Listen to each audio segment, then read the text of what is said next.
So, are you struggling to find time for your dreams? Here's why 2025 can be different. You've been juggling work, family, countless responsibilities, yet your big dreams still feel out of reach. Or maybe they're health goals that you're looking to achieve that you always seem to put on the back burner. Everyone else and everything else seems to take priority. It's not because you're not trying. You have the intention. You actually want. You're probably doing some things like you're connected to certain groups or watching certain webinars on how to actually achieve what you're looking to achieve. But you haven't been doing the steps to actually get there because life is too busy, right? Life be lifing. So let's shift your approach with these 3 practical tips I'm going to share. And for those of you who are new to my channel, I'm Samantha Salmon, National Board Certified Health and Wellness Coach. And today we're going to use the example of being consistent with working out, right? Because it could be any goal that you have, but I'm going to use this example. And for whatever the health goal or dream it is that you're looking to achieve, you can just insert that with the tips I'm going to share here. So 3 ways to make time for your dreams and goals in 2025. Okay, so the first one is leverage your chronotype for peak productivity. And what do I mean by that? One of my favorite books is Michael Breus's book. He's a sleep specialist, and he has a book out. I can't remember the name of it right now, but I'm going to make sure that I put it in the description to this video. But anyway, he has a book on the different chronotypes where basically you've probably heard of the night owl and the morning lark or something like this. But these are all birds, right? And so his take is that humans are mammals, so we should be comparing to mammals, right? And so he breaks down the chronotype into 4 different mammals. Me personally, I'm a lion, and my mom's a lion because your chronotype is very much genetic, right? You're either in alignment with one or both of your caretakers or not too far off. You either share the same chronotype or you're not that far off from that. So anyway, I'm a lion.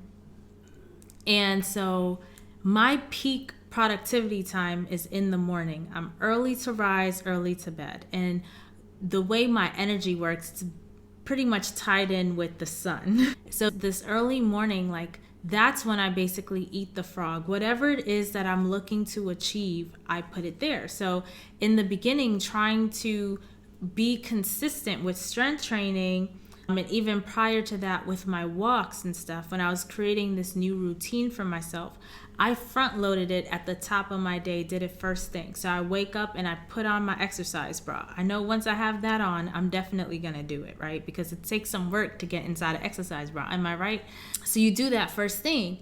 And that way you can build a habit, right? After a month, 2 months, 3 months of just doing that, of ritualizing it at your peak energy state, then it becomes part of who you are. Then your body starts to crave it, which is really what happened to me. That's been my experience.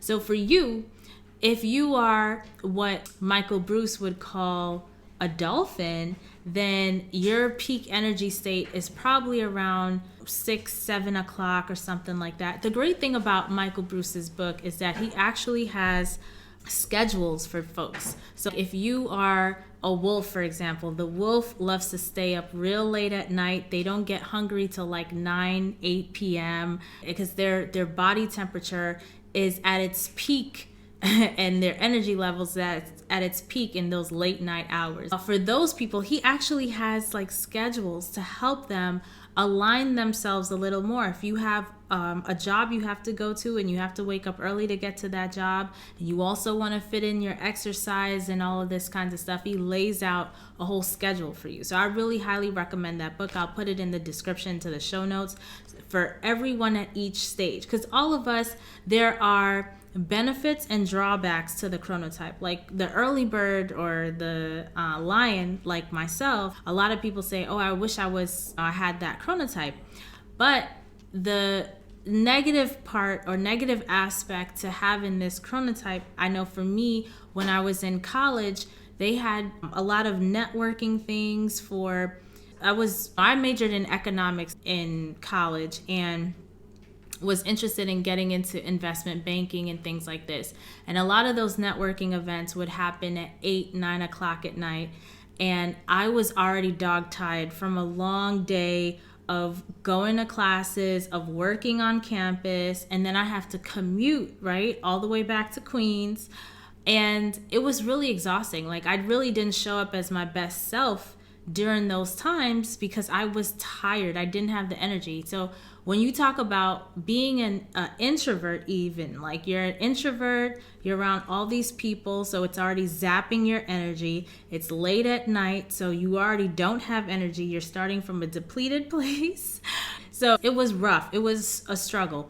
But when you read Michael Breus's book, you see their tips and strategies for folks like myself, for lions, that we could put in place so we could stretch our energy out to do some of these things that society's asking us to do at hours that don't really match our energetic levels or our chronotypes, right? It's not something you have to always do on a consistent basis, but it allows you to at least build relationships, achieve goals, and do what you need to do. So I highly recommend that book, and using that book and your chronotype to achieve your goals. Whatever it is you're looking to do, time it for your peak energy level. Okay? So that's number one. Number two is use an accountability partner. For any goal that you're looking to achieve, it works to have somebody that can hold you accountable. So for me, the first time I got into like heavy strength training, not just to be working out, but like legitimately strength training to build muscle, right? Build muscle, like for real. I got myself into a bodybuilding community, purchased a bodybuilding program, got myself a coach. Then that was working really well for a while, and then I started to slip off of my consistency, so I got myself a trainer. I had someone I had to show up to on a regular, consistent basis, right? Because even having that person on the calendar, paying that money, that is an accountability container, because I'm like, one, I'm not going to waste my money. Two, I do want to do it. And so this it's like a constant reminder, you wanted to do this thing, so we're going to do it, and we're going to do it right now. So have that accountability partner. And if you are on a fat loss journey, or you have chronic inflammation in the body that you're looking to tame down, then I highly encourage you to book a call with me on my website at RawFoodMealPlanner.com. You can book a 20-minute coaching call to see if my Conquer Your Cravings program could be a good fit for you, to have that accountability. Or maybe you're into raw foods and you want to try some fun recipes. I have the 21-day New Year meal prep challenge, and at the VIP level, we have weekly calls, so you have that accountability to check in if there are any challenges that you are experiencing in trying to reach your goals. All right, so for the third way to make your dreams and goals come true in 2025 is create a vision board. Okay, a vision board is really fun, but very useful, okay? Manifestation is the truth. It is facts, right? Every year, I write out what it is I'm looking to achieve from the year. And at the end of that year, when I reflect back, 9 times out of 10, I achieve all the stuff. Some of the stuff I'm actively working on, some of the stuff I had just written down and put down, but still the Lord felt it necessary that I get those things, that I achieve those things. So he made it possible for me to achieve those things. It's really wonderful and miraculous, honestly. It makes me feel like I live in an enchanted world, but it's the energy of the thing. I can't even explain it because I don't have any scientific studies to show that it works. All I know is that I'm living proof. I have the lived experience of it working. And the vision board helps so much. So for me personally, when I was on this fitness journey with my strength training, I told you I was struggling with consistency. Not only did I get a trainer, but I created a vision board because sometimes, especially with the strength training I was doing, I was working out on the level of like athlete and lifting heavy, and doing it with the frequency that I hadn't done prior. And there was a reason why I was doing it, right? I had a goal that I was looking to achieve, not necessarily aesthetic, but more about the identity. I just love, inside, I feel like a really powerful person, and it would be great to have the feeling in my body of that power, to be able to maneuver and do things and be able to be very useful in times of crisis and things like this. So I see my body as a tool for good. And so that's what the strength training really was about. And in order to motivate me, I created some images. Some of them were AI images. I've been playing around with AI and AI art for a couple years now. I think probably even more than a couple years. And I created some images with my face on like a warrior body. Think about Xena warrior princess type images.